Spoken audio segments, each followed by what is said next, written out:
For TigerDetails.com, Jerit Roser here this week with Nick Torre from GatorsTerritory, the Florida site on the Rivals Network, getting ready for, as we were just discussing leading into this, a much different looking Florida LSU matchup than what we've seen in recent years. The Gators trying to finish off a great season, ranked highly in the top 10 and get ready for an SEC championship matchup the subsequent week. And LSU is just trying to find some kind of positive really to end the season after a 55-17 loss to Alabama last week and just kind of reeling in a lot of ways. And Nick, how are things going out y'all's way in general, man? Appreciate you taking a couple minutes to chat. Well, it's like 32 degrees here, so that's not great. But football's been fun. I've been covering Florida since 2013, so I've had some not fun seasons. So it's nice to get a little taste of what you guys experienced last year with a Heisman hopeful and a Thorpe Award hopeful, and I think Kyle Pitts is going to win a Super Bowl trophy this year. I don't know how that works, but he might win it. So yeah, it's been a really fun season to cover this year for sure. And those two standouts are definitely guys that I want to ask you about, and LSU fans, even during that fantastic year last year, will remember them and having trouble slowing them down in Baton Rouge. But in terms of the lead up to this game, as much as in Baton Rouge, it feels like there's this sense of just limping to the finish in a lot of different meanings of that word. And so as much as the players are trying to kind of rally around this idea, at least on the surface of finding some positivity and ending on some sort of a positive note, I think it's difficult for the fan base to get particularly excited about this game. What's been the feel around the Florida program, whether from a fan base or a player perspective about this game now? A couple of weeks ago, I even proposed to the fan base. I said, well, what if you just gave Florida and LSU a no contest, and that way Florida can have a bye week this week before the SEC championship game? And the fan base was like, no, they need to come to Gainesville and they need to catch this butt whooping. We as a fan base need to see that. We want to see that. I think just like the way I've said it to fans is like LSU had a very expensive dinner last year, and they ordered all the appetizers and they ordered all the sides and the biggest steak on the menu. And now, like every Saturday, because of the players that left for the NFL, the guys that have opted out, every Saturday, the waiter comes with a new bill and it's like, hey, remember last year? That was really cool. It's time to pay for that. So I don't know if there's many Tiger fans that would say, you know what, it wasn't worth it. Because, I mean, the season LSU had last year, I can't imagine as a fan would that be like going through. Florida's won 3 national championships and have never gone undefeated. So I think the fan base is expecting a big decisive win Saturday. It's still exciting for them because it is Florida LSU, even as much as it doesn't feel like it's going to be that on the field.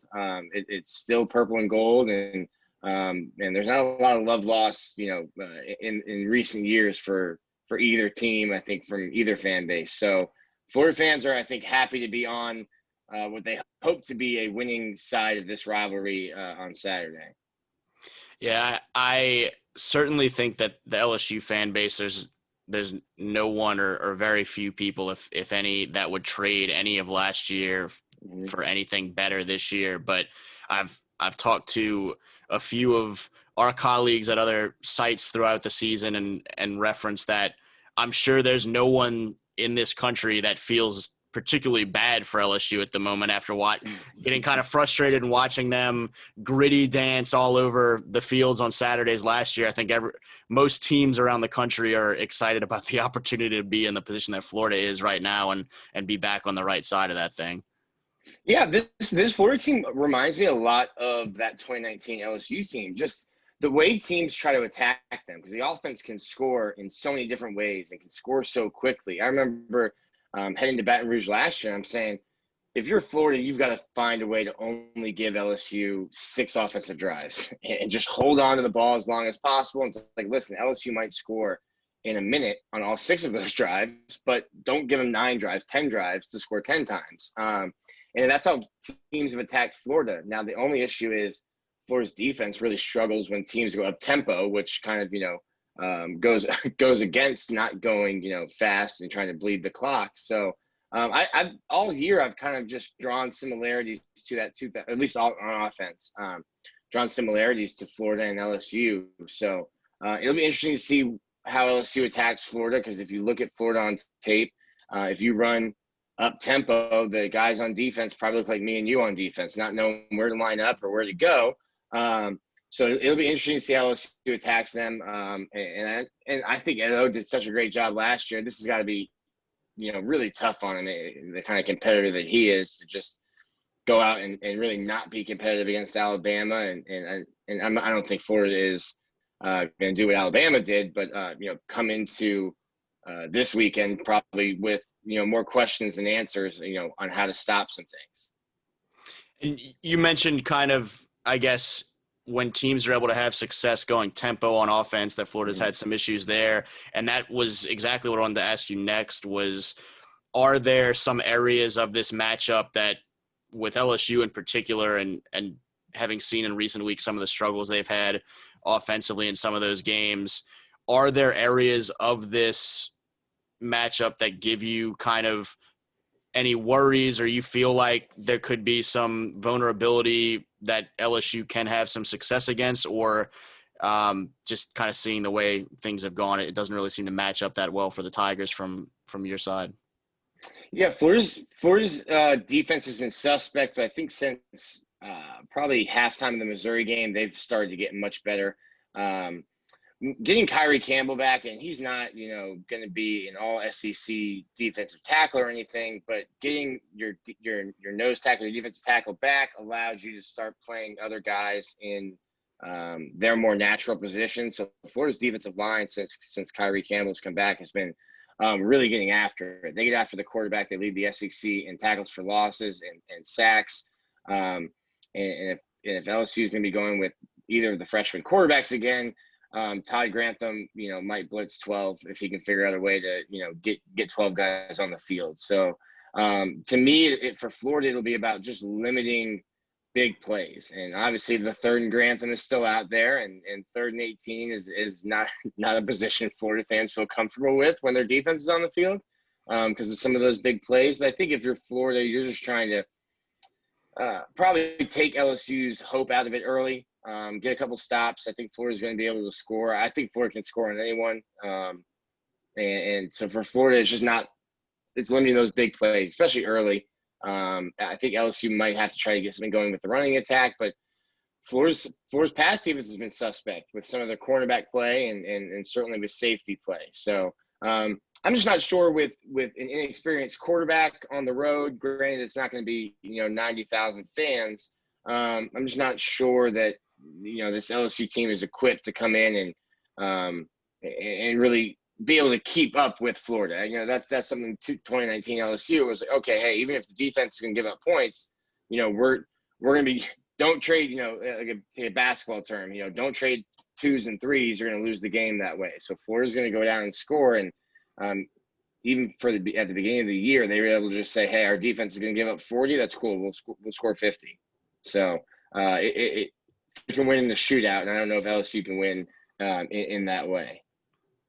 I was just thinking earlier that when this game was initially postponed, it was fresh off of Miles Brennan's injury for LSU, and I think there was this sense of, okay, delaying this game might be good for LSU, and it feels like it's gone very much the opposite way, where the Florida defense has kind of figured some things out and improved a little bit. The LSU offense has fallen off, and it's probably as bad as, if not worse of a time for these two teams from the LSU side to have this matchup now.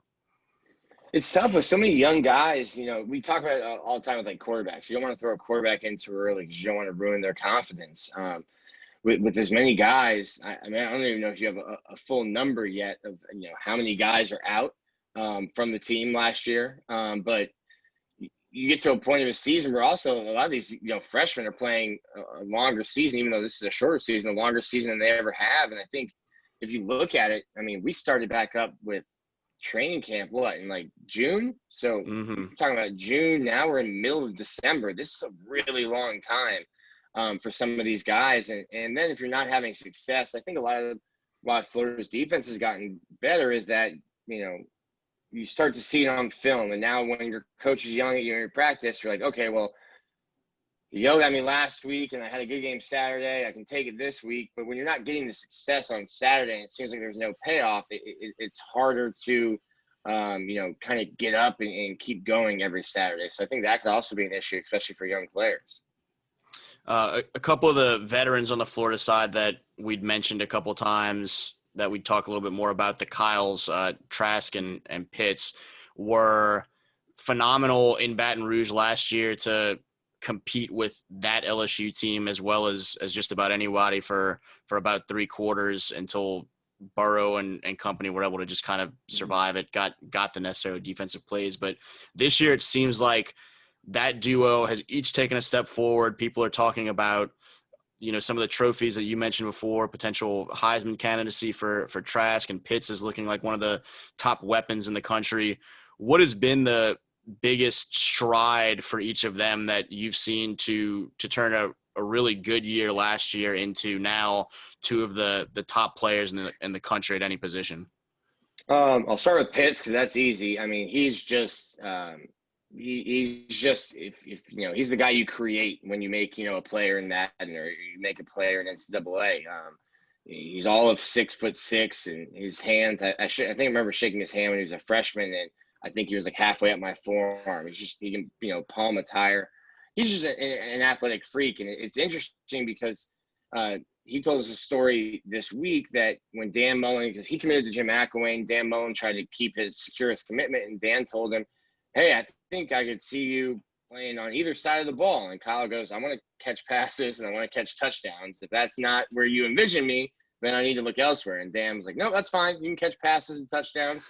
But his whole freshman year, he played receiver, didn't even play tight end. He made the move. I think they wanted to kind of secure some route running and work on his feet. But yeah, he's just had an incredible year. It's just there's really not many people that can cover him, and then Florida has so many weapons. So Kyle Pitts started off hot, and then he starts getting double teamed, and then Kadarius Toney's in single coverage, and Trayvon Grimes starts catching touchdowns, and okay, we need to stop double teaming Pitts, and then he does what he does and has 100-yard games and 2 touchdowns. So Florida's weapons really around him have allowed him to get one-on-one coverage when I don't think any defensive coordinator is going to tell you, yeah, well, we're going to play Kyle Pitts one-on-one, and that'll be fine for us on Saturday. So it's just been a really, really interesting progression for him from starting as a wide receiver to developing into what he is. And then I think you couldn't sell Kyle Trask's story to, a Hollywood movie producer, from not starting in high school to almost graduating at the University of Florida before starting a game, almost had a degree before he started. I thought, going back, not to toot my own horn, but I thought he was better than Felipe when they both came in as freshmen. And credit to Kyle, because I know that if I were the backup quarterback at Florida for 4 years, I would have had an awesome time in Gainesville, and I would not have been ready when the coach, threw me in on the road at Kentucky. I was, it would have been like Blue Mountain State. I would not have been ready to play football. So it's a credit to him and the way he prepared for 4 years without, really a prospect of getting in and playing.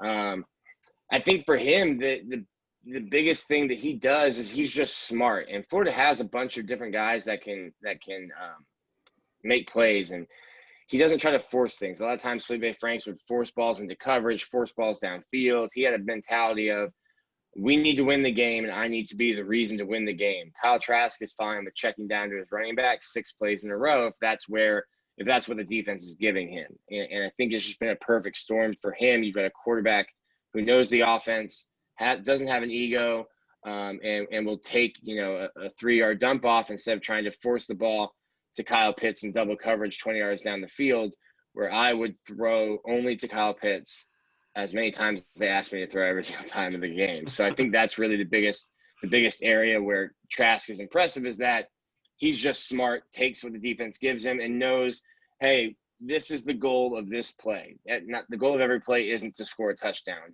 and we're trying to do something within an offensive scheme. So I think that's his biggest attribute, is his football IQ. for LSU fans getting ready for this game the next couple of days and just trying to gather some more Florida information and see what this matchup looks like awaiting them in Gainesville. What else do you guys have coming the rest of the week that maybe some fans should check out? We're done with media availability. In terms of talking to people, but we'll have a bunch of stories coming up. Hopefully, we'll be sending you some questions and you can help us out talking about LSU. But we have a bunch of stuff coming up on our site, and it's really fun time for Florida fans right now. I mean, this is probably the best offense that Florida's had since Tim Tebow and Percy Harvin were on campus, and working on a story with Kyle Trask, and I've got a story with Mick Hubert, who's the voice of the Gators, coming out. So, and then of course, leading into next week, in the SEC championship game. It's been since 2016, 2017. I think Florida fans have blocked those two games against Alabama out of their memory. But like you said, it's an exciting time for Florida right now, and we'll have a bunch of stuff coming up. Good deal, man. Well, I appreciate you taking a few minutes this morning to chat about it. Yeah, absolutely. Good deal. Again, he's Nick De La Torre from Gators Territory on the Rivals Network, and for TigerDetails.com, Jerit Roser. Thanks.